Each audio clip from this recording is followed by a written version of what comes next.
José Boileau, dans l'éditorial qu'elle signe ce matin dans Le Devoir, s'en prend vertement à tous ceux qui revendiquent une réforme de notre système démocratique sous prétexte que c'est irréaliste et que c'est de la structurite qui nous mène nulle part.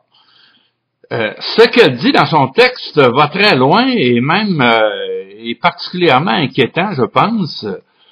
Aller jusqu'à dire que exiger que les citoyens aient leur mot à dire auprès de leurs représentants entre deux élections, ça devient une sorte de dictature du peuple. Ben, c'est un peu inquiétant, vraiment, parce qu'on se demande alors qu'est-ce que c'est que la démocratie si c'est pas le pouvoir du peuple, justement. Elle va même jusqu'à dire que pour que la démocratie fonctionne et que les élus puissent faire leur travail, il ne faut pas qu'ils aient continuellement les citoyens dans les jambes. Ben là, je pense que c'est particulièrement choquant, une affirmation comme celle-là. Il y a une espèce d'ignorance des principes fondamentaux de la démocratie et aussi une ignorance de ce que ressentent les citoyens actuellement. Et si on veut éviter justement que les citoyens contestent à tort et à travers, il faut qu'ils aient des moyens démocratiques d'exprimer leurs attentes ou leurs oppositions à certains projets.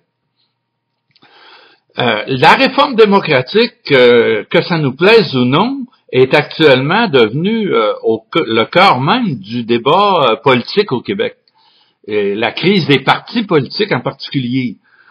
Donc, on ne peut pas l'ignorer. La rupture de confiance des citoyens avec les politiciens actuellement vient précisément du fait que le jeu politique est devenu un jeu de parti, un jeu de propagande de parti, un jeu de coulisses que mènent les partis avec les intérêts économiques, et les citoyens n'acceptent plus ça.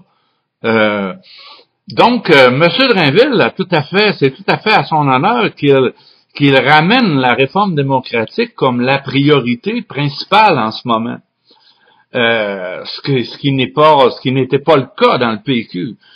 Et que même il voit que l'indépendance puisse devenir elle-même conditionnelle à cette réforme démocratique, puisque l'indépendance aurait intérêt à être discutée à partir d'initiatives populaires qu'on rétablirait comme mécanisme de démocratie directe.